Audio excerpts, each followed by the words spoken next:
All right, hello everybody, and welcome to Chapter 4 presentation. This chapter, I feel, was extremely timely as to what's going on in our world right now. Obviously, I think every single thing we're learning is extremely appropriate for what our world's going through, but this one may be more, maybe not. So this chapter 4 was called Restorative Practice in a Policing Environment, and this chapter was written by John Lennox, who, as far as I could tell, was a police officer in Australia. He talked about how he was an officer for over 30 years.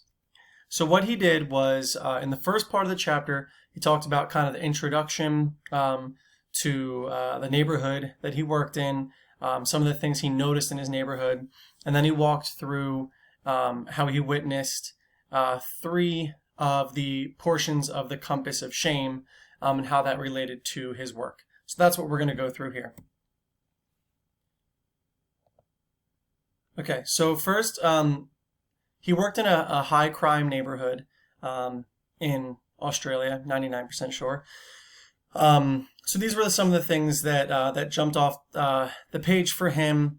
He received some training in restorative practices and affect theory, and then started to notice a lot of these things in his world.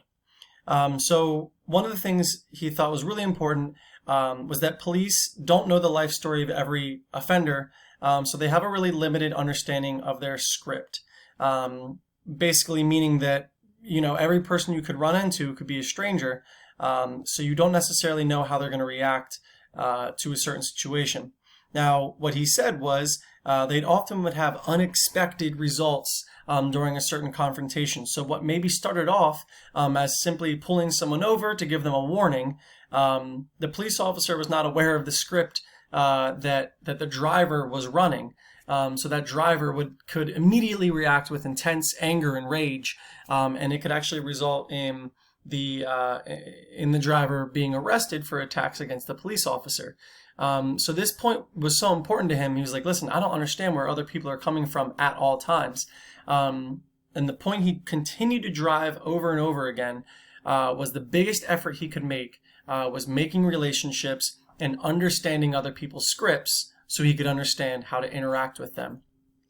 He then flipped this back on the police, and that police can bring their own potentially unexamined scripts.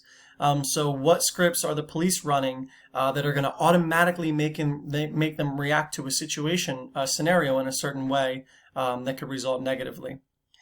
He also talked about how prison in this neighborhood was not a deterrent. It was just an occupational hazard, meaning that it wasn't maybe overtly this big shameful experience to go to prison. It was just kind of part of life. So that, made it difficult because it was not a deterrent. Additionally, the media's portrayal of this area increased the shame of its occupants.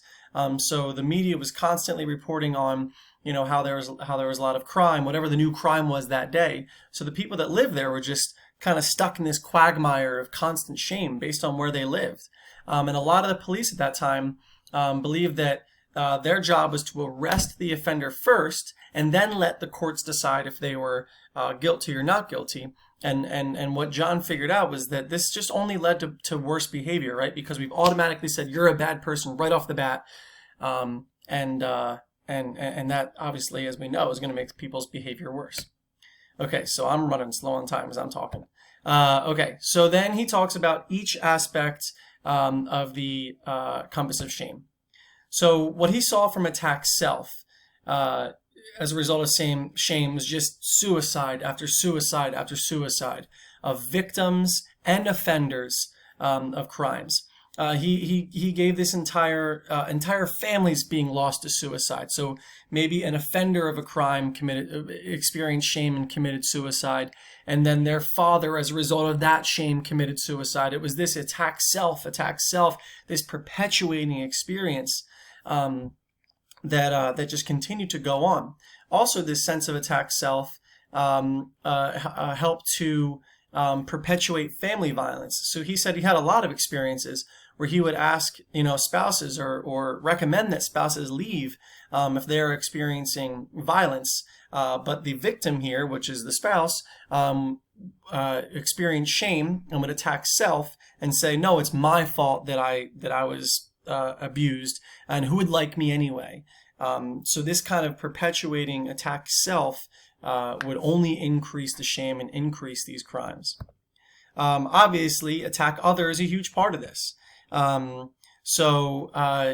What he noticed was in the family, attack other was really a learned script, right? So if the dad got angry and attacked dog, spouse, child, the child then learned that that was an effective script.